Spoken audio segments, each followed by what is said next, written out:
Buenas noches, amigo televidente.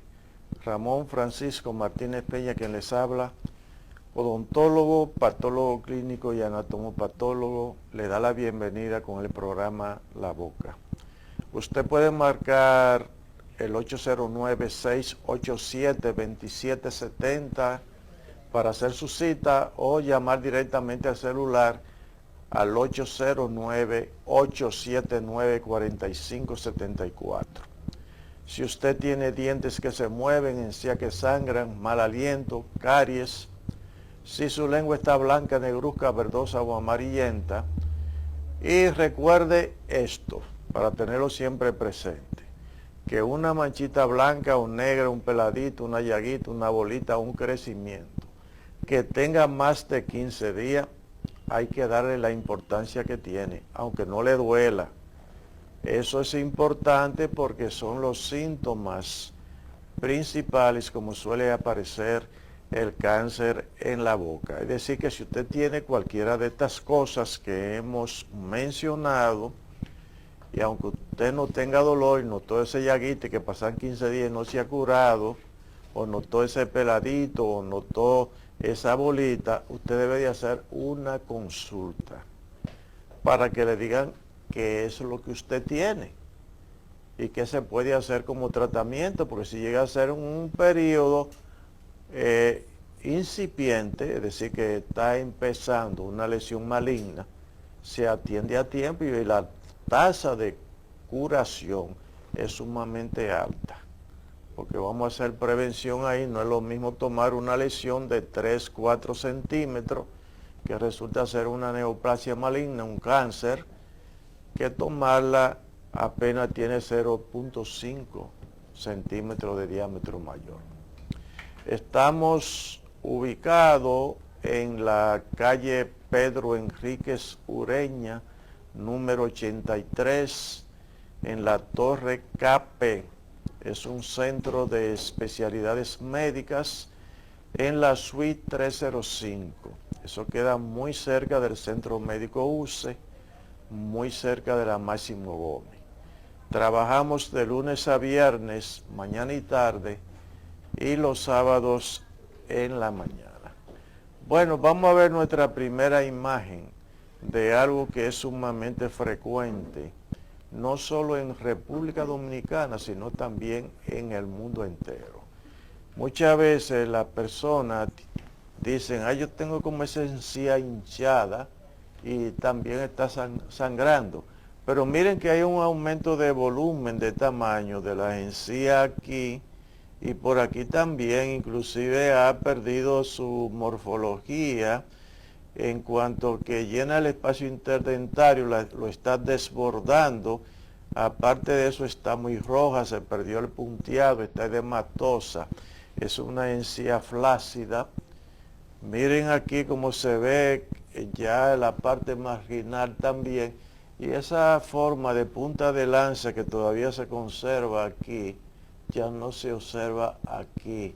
Y si dejamos evolucionar esto, con el tiempo vamos a ver que va a haber una atrofia papilar, porque se va a invertir la anatomía de esa encía cuando está normal.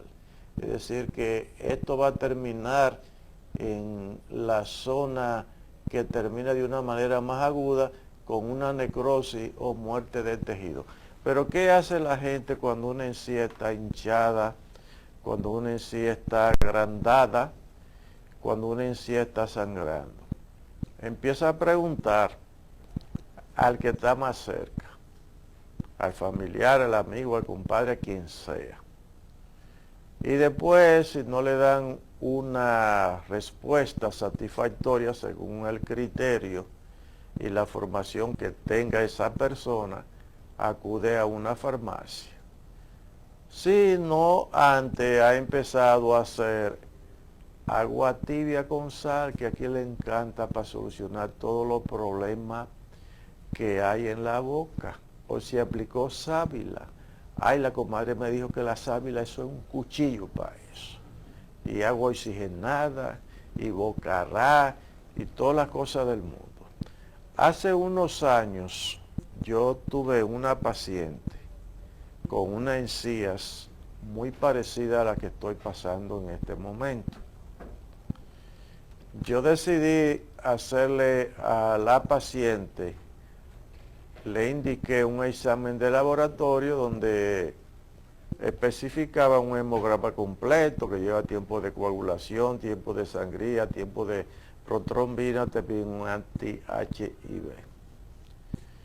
El examen, cuando ella se lo hizo, desde que se lo indiqué hasta que me llegó el resultado, pasó una semana y la señora se murió el día anterior. 40 años que tenía esa persona, que tenía esa encía así. Había ido a 10 profesionales entre médicos y odontólogos. Y la lista de todas las cosas que le indicaron y que le hicieron es bastante larga y no me voy a permitir ahora enumerar toda la iatrogenia, la mala práctica que se hizo en ese caso. La cuestión es que la señora murió de una leucemia. Usted está oyendo, amigo televidente, una encía hinchada, agrandada, sangrante, puede ser un estado inflamatorio periodontal, pero también puede ser un tumor maligno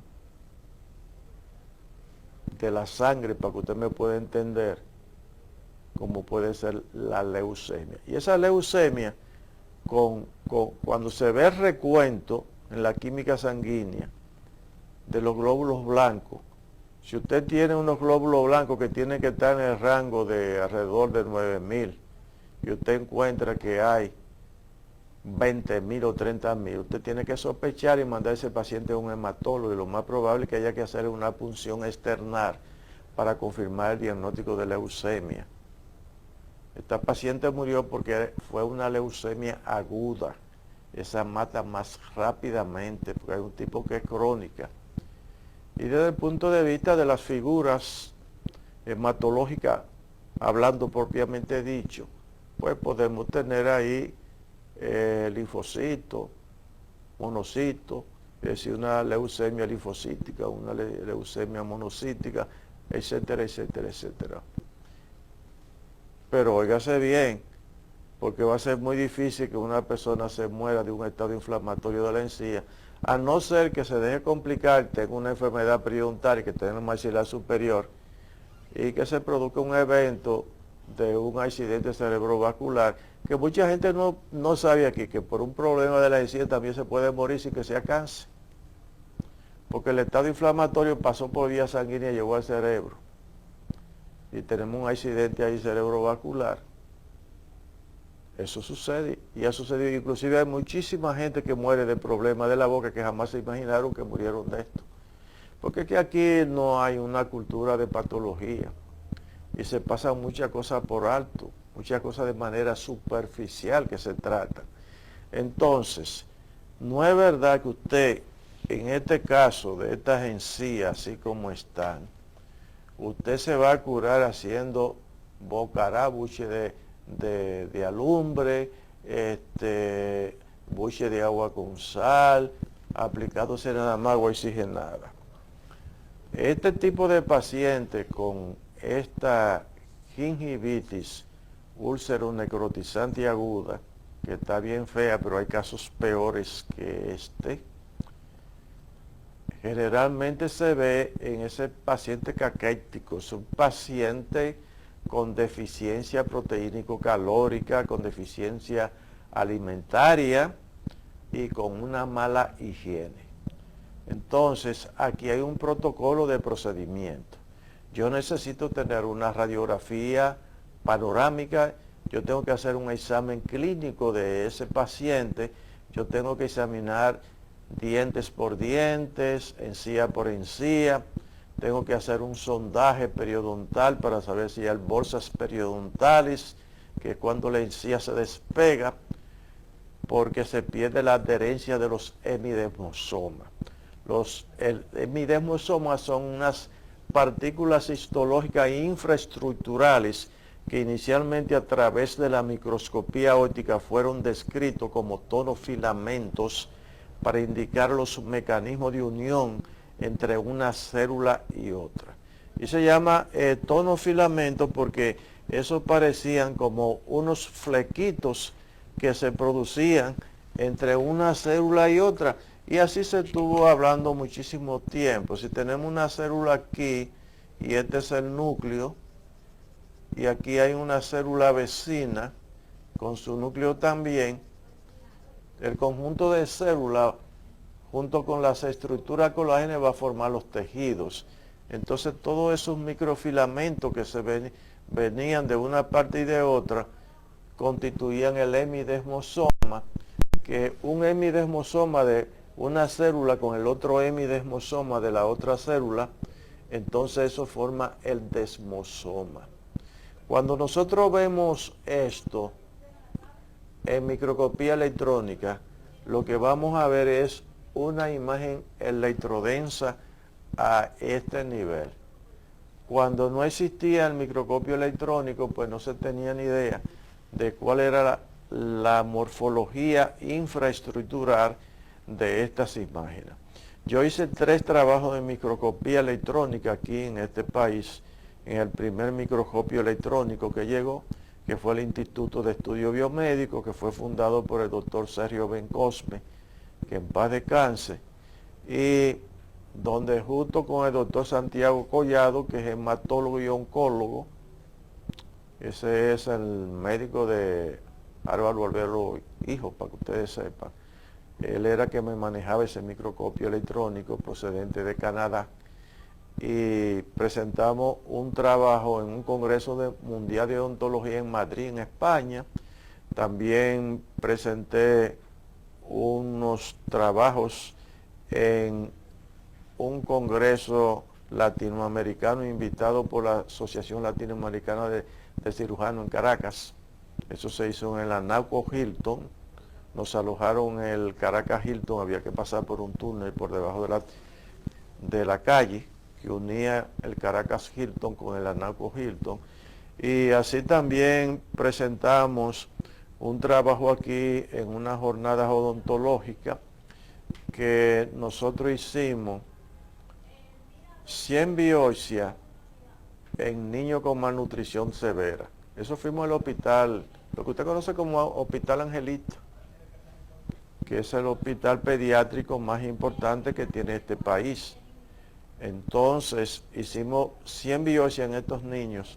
Son niños flagélicos, de miradas blanquecinas, de atrofia muscular y de vientre abultado completamente. Y encontramos la distensión de las células.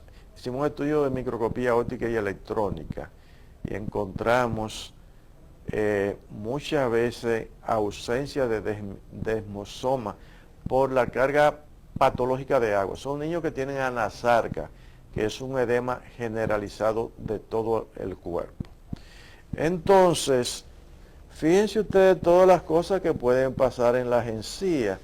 Y si yo voy a tratar esas encías de una manera empírica, en mi casa, con soluciones, con agua oxigenadas y otros elementos que no van a modificar la respuesta que yo quiero desde el punto de vista tisular para que esos tejidos vayan a la normalidad, entonces yo estoy haciéndole perder tiempo a ese paciente. Pero aparte también ese paciente está gastando dinero y no está solucionando su problema. Y si llega a ser una leucemia, entonces ahí está en riesgo la vida. Y si puede ser un linfoma, que es un tumor maligno que puede aparecer también generalmente en los huesos, pero por vecindad puede afectar las encías, y usted ve una encía que se ve con un rodete, que se ve abultada, que se ve crecida.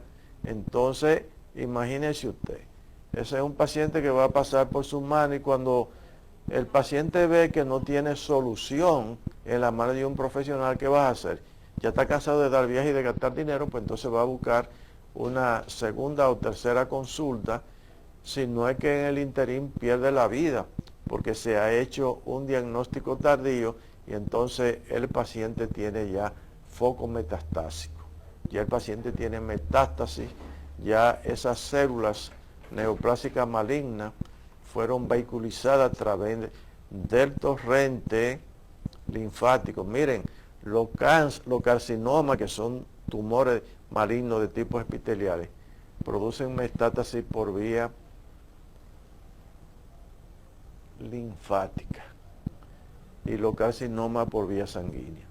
Por eso los cánceres de tipo conectivo viajan más rápido, porque la primera metástasis que da un carcinoma es regional y la primera metástasis que da un sarcoma es general, a órgano a distancia.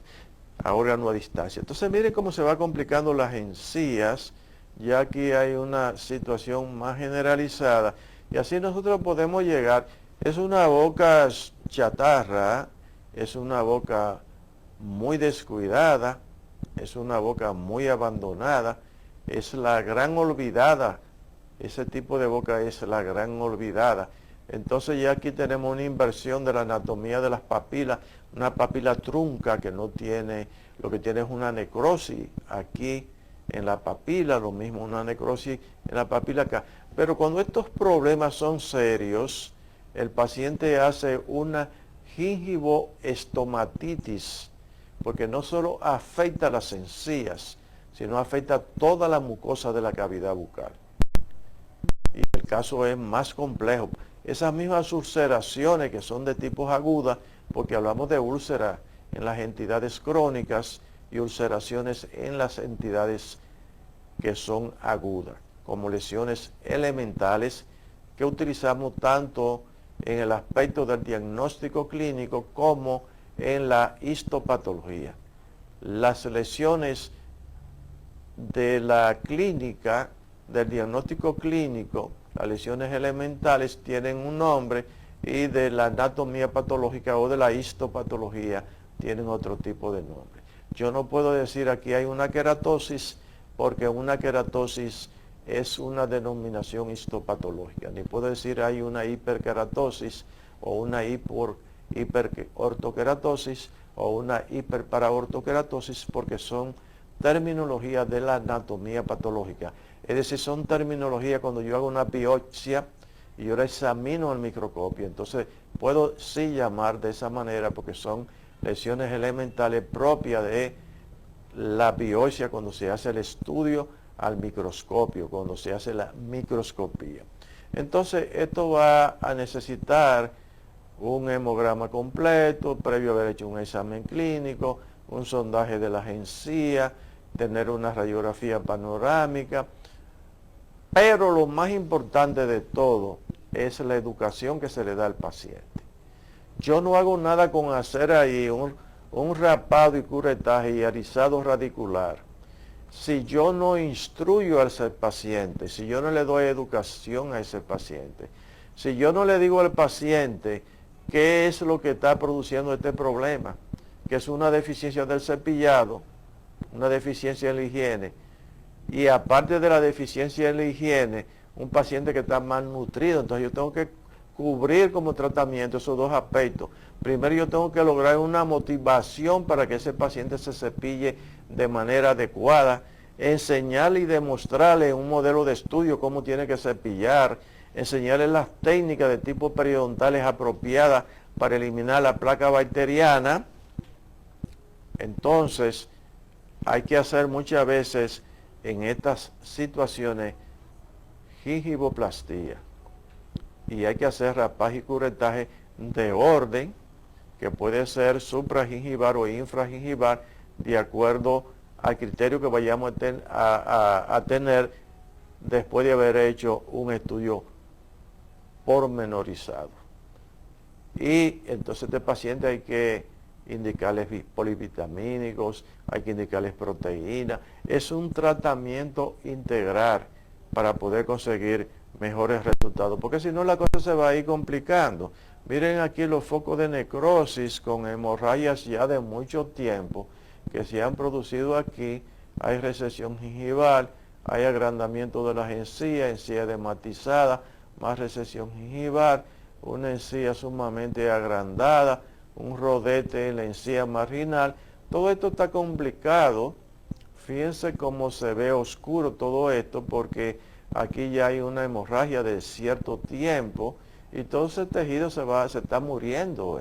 Y así se van complicando las cosas hasta llegar a situaciones que la misma enfermedad puede afectar fuera de las encías otra estructura de la mucosa de la cavidad bucal. Aquí lo estamos viendo en los carrillos, esa área blanca, y hay liberación de proteínas, las proteínas más superficiales, y hay una decomposición. Y una característica de esa gingivoestomatitis ulceronecrotizante de Benson es la halitosis o mal aliento que expelen estos pacientes. Usted se acerca a un paciente así y eso es un proyectil que le vaya a entrar por las fosas nasales y usted automáticamente no puede ni siquiera disimular, usted se va a tapar la nariz. Los pacientes en etapa terminal de cáncer de boca producen un mal aliento tremendo, y los pacientes que tienen una gingivitis ulceronecrotizante aguda o una gingivoestomatitis ulceronecrotizante aguda de Benson también producen esa halitosis sumamente intensa. Cuide su boca, cuide su salud, que por la boca, valga la redundancia, empieza la salud, pero muchas veces también empiezan muchas enfermedades graves, enfermedades que son letales. Lo más importante es que cuando usted tenga algo en la cavidad bucal, usted haga una consulta a tiempo. Amigos televidentes, se me ha terminado el tiempo. Vamos a recordarle que si usted tiene dientes que se mueven, encías que sangran, mal aliento, caries, para reponer los dientes que le hacen falta, si su lengua está blanca, negruzca, verdosa o amarillenta, y recuerde los síntomas principales como suele aparecer el cáncer en la boca. Una manchita blanca, una manchita negra, un peladito, una llaguita, una bolita o un crecimiento que tenga más de 15 días, aunque no duela, eso es importante hasta que se demuestre lo contrario. Los teléfonos para su cita: 809-687-2770 y 809-879-4574. Estamos en la calle Pedro Enríquez Ureña, número 83, muy cerca del Centro Médico UCE, muy cerca de la Máximo Gómez, en la suite 305 de la Torre KP, una K de kilómetro, una P de papá. Eso es un centro de especialidades médicas. Trabajamos de lunes a viernes, mañana y tarde, y los sábados en la mañana. Será hasta un próximo programa La Boca. Hasta entonces.